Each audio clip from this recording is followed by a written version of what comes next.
السلام علیکم ورحمۃ اللہ وبرکاتہ۔ ناظرین، آج ہم آپ کے سامنے حاضر ہیں ایک شرعی مسئلہ کو لے کر۔ وہ یہ ہے کہ ایک عورت کا حمل ساقط ہو گیا یا اس نے ابورشن کرایا، اس کے بعد جو خون آ رہا ہے اس کا کیا حکم ہے؟ وہ حیض کا خون ہوگا یا نفاس کا یا کچھ اور؟ اس کا جواب یہ ہے کہ حاملہ عورت کا حمل ضائع ہونے کی صورت میں نفاس کا حکم یہ ہے کہ اگر بچے کے اعضاء میں سے کسی عضو مثلا ہاتھ، پیر، انگلی یا ناخن وغیرہ کی بناوٹ ظاہر ہو چکی ہو تو یہ عورت نفاس والی ہو جائے گی۔ اس کے حمل کے ساقط ہونے کے بعد نظر آنے والا خون نفاس کا خون کہلائے گا۔ اگر بچے کے اعضاء میں سے کسی بھی عضو کی بناوٹ ظاہر نہ ہوئی ہو تو پھر اس کا کوئی اعتبار نہیں، یعنی عورت نفاس والی نہیں بنے گی، اور حمل کے ضائع ہونے کے بعد نظر آنے والا خون نفاس بھی نہیں کہلائے گا۔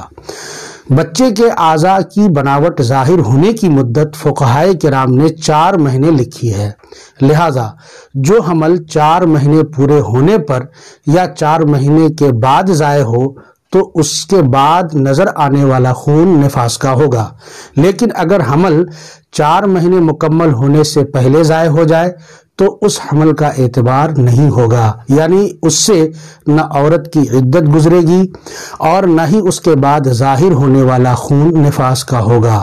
ہاں، اس صورت میں دیکھا جائے گا کہ اگر کم از کم 3 دن تک خون آیا یا اس سے پہلے ایک کامل طہر یعنی کم از کم 15 دن بھی گزر چکا ہو تو یہ خون حیض کا شمار ہوگا، لیکن اگر 3 دن سے کم ہو یا اس سے پہلے 15 دن پاکی نہ رہی ہو تو پھر یہ خون استحاضہ یعنی بیماری کا ہوگا۔